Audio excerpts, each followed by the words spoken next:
क्या आप उस रहस्यमय पदार्थ को जानते हैं जो संपूर्ण ब्रह्मांड के कुल द्रव्यमान का लगभग 85% बनाता है?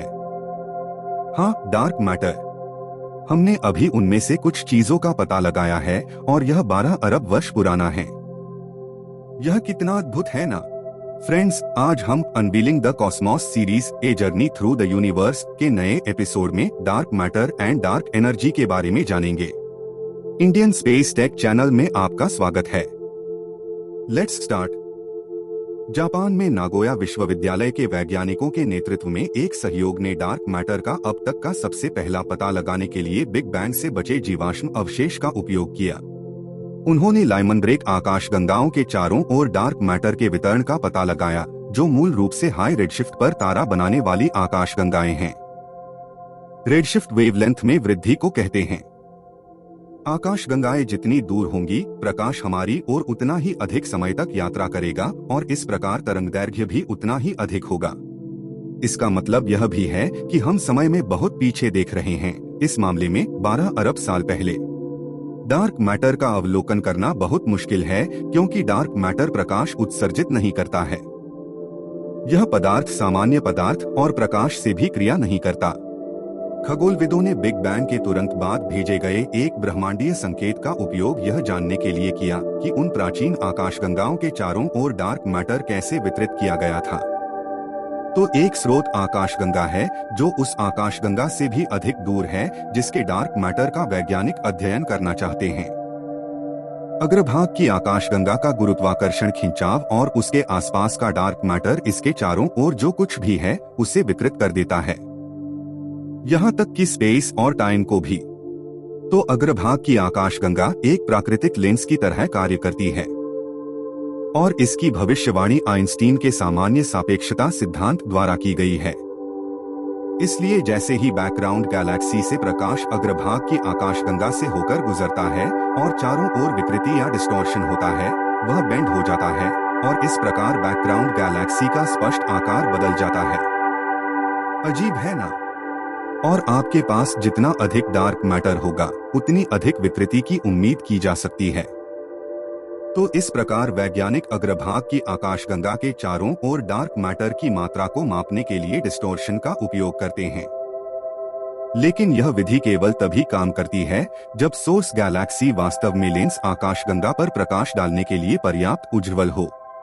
आमतौर पर ये दूर की आकाशगंगाएं बहुत धुंधली होती हैं, जिसका अर्थ है कि वैज्ञानिकों को लगभग 8 अरब से 10 अरब वर्ष पहले आकाशगंगाओं में डार्क मैटर का विश्लेषण करने के लिए संघर्ष करना पड़ा है। हालांकि समय में और भी पीछे देखने के लिए आकाशगंगाओं के बजाय जापानी टीम ने अधिक दूर के प्रकाश स्रोत कॉस्मिक माइक्रोवेव बैकग्राउंड या CMB का उपयोग किया, जो कि बिग बैंग से बचा हुआ रेडिएशन है जो पूरे ब्रह्मांड में व्याप्त है। CMB को प्रकाश की तरह ही डिस्टोर्ट किया जा सकता है। टीम ने यह मापने के लिए यूरोपीय अंतरिक्ष एजेंसी के प्लैंक उपग्रह द्वारा देखे गए माइक्रोवेव का उपयोग किया कि कैसे लेंस आकाशगंगाओं के आसपास के डार्क मैटर ने माइक्रोवेव को डिस्टोर्ट कर दिया। यह पहली बार है कि मनुष्य लगभग 12 अरब साल पहले ब्रह्मांड की शुरुआत से डार्क मैटर को माप रहे हैं। उस दौरान चीजें बहुत अलग थीं। आज की तुलना में कहीं अधिक आकाशगंगाएं निर्माण की प्रक्रिया में थीं। इसके अलावा उस युग के दौरान पहले आकाशगंगा समूह बनना शुरू ही हुए थे। ये समूह 100 से 1000 आकाशगंगाओं से बने हैं जो गुरुत्वाकर्षण द्वारा बड़ी मात्रा में डार्क मैटर से बंधे हैं। नए अध्ययन से यह भी पता चलता है कि प्रारंभिक ब्रह्मांड में डार्क मैटर कई मौजूदा ब्रह्मांड संबंधी मॉडलों की भविष्यवाणी की तुलना में कम चिपचिपा है। यह आकाशगंगाओं के विकास के बारे में हमारी समझ को पूरी तरह से बदल सकता है और यह सुझाव दे सकता है कि जब ब्रह्मांड केवल 1.7 बिलियन वर्ष पुराना था, तो हमारे ब्रह्मांड को नियंत्रित करने वाले फंडामेंटल रूल्स भिन्न हो सकते थे। इस निष्कर्ष पर पहुंचने के लिए टीम ने सुबारू हाइपर सुप्राइमकैम सर्वे से प्राप्त डेटा का उपयोग किया, जो हवाई में एक दूरबीन से डेटा का विश्लेषण करता है। लेकिन चूंकि शोधकर्ताओं ने इस डेटा का केवल 1/3 उपयोग किया है, इसलिए एक बेहतर नक्शा जल्द ही उपलब्ध हो सकता है।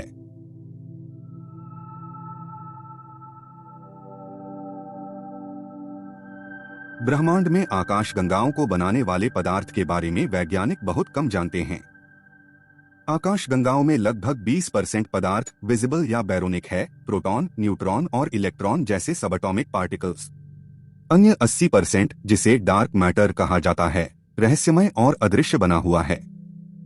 वास्तव में यह बिल्कुल भी अस्तित्व में नहीं हो सकता है।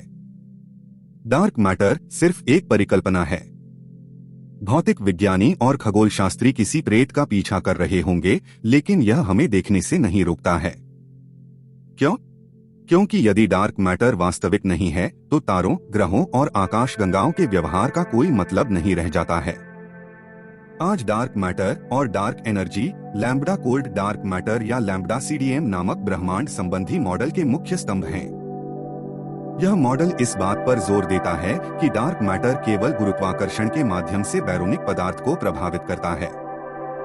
यह इलेक्ट्रोमैग्नेटिक फोर्स के साथ संपर्क नहीं करता है, जिसका अर्थ है कि यह प्रकाश को अब्जॉर्ब, रिफ्लेक्ट या उत्सर्जित नहीं करता है। एस्ट्रोनॉमी और एस्ट्रोफिजिक्स में प्रकाशित एक हालिया अध्ययन में वेस्टर्न केप विश्वविद्यालय की डॉक्टर गौरी शर्मा और उनके सहयोगियों ने प्रारंभिक आकाशगंगाओं, जब ब्रह्मांड अपनी वर्तमान आयु का आधा था, के आसपास डार्क मैटर के हेलोज के अस्तित्व का समर्थन करने के लिए और सबूत प्रदान किए हैं।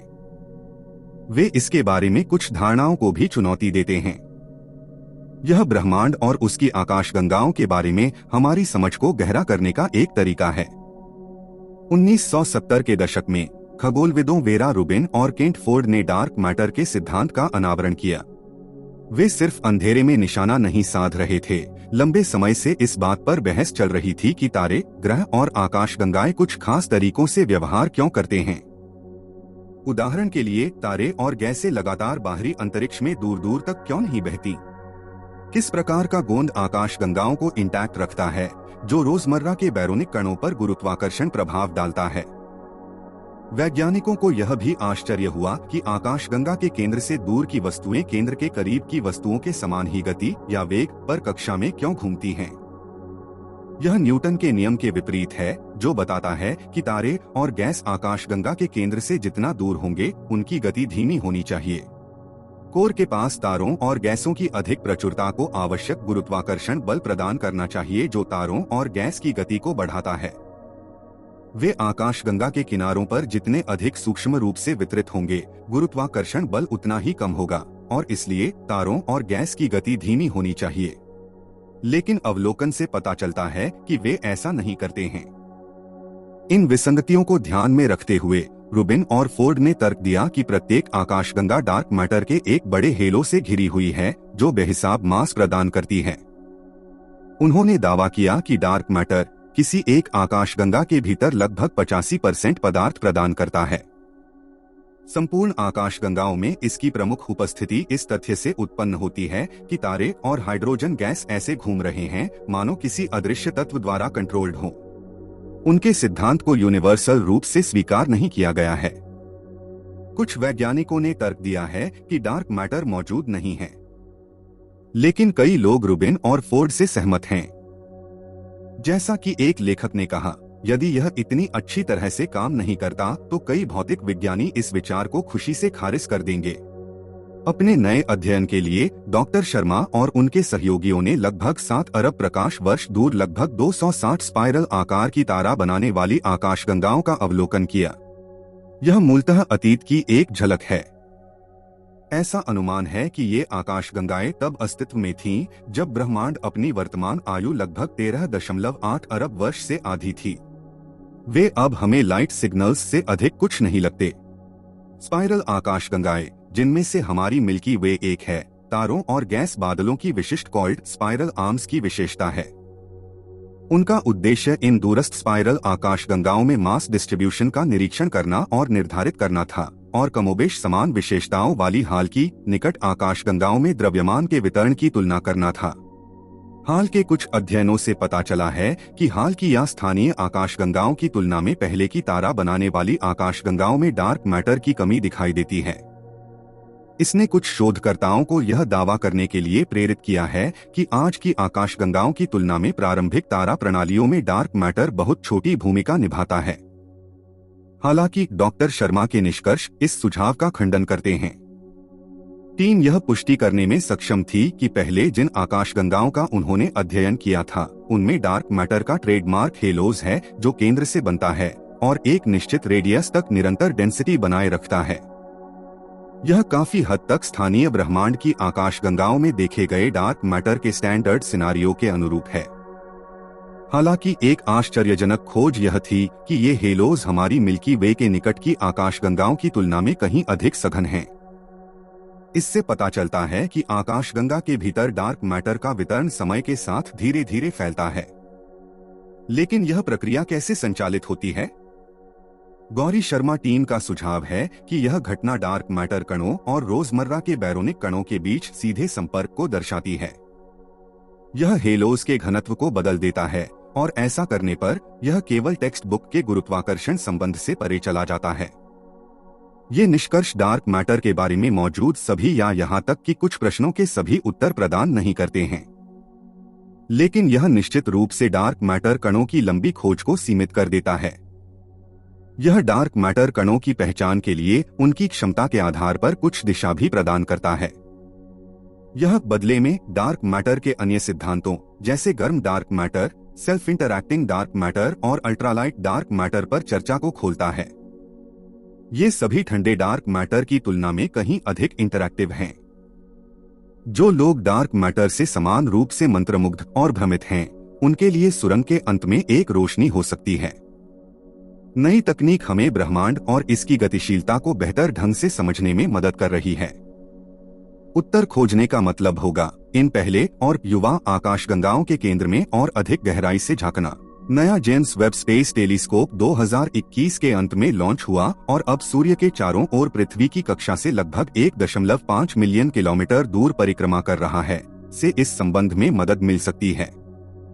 और नया लक्स ज़ेपलिन डार्क मैटर डिटेक्टर से भी, जिसे दुनिया का सबसे संवेदनशील डार्क मैटर डिटेक्टर कहा जाता है और अमेरिका में लगभग 1.5 किलोमीटर अंडरग्राउंड स्थित है।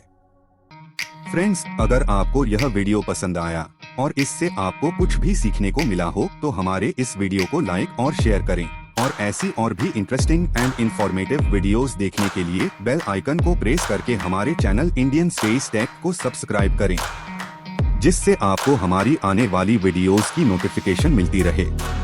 हम आपसे अगले वीडियो में मिलेंगे, तब तक के लिए धन्यवाद।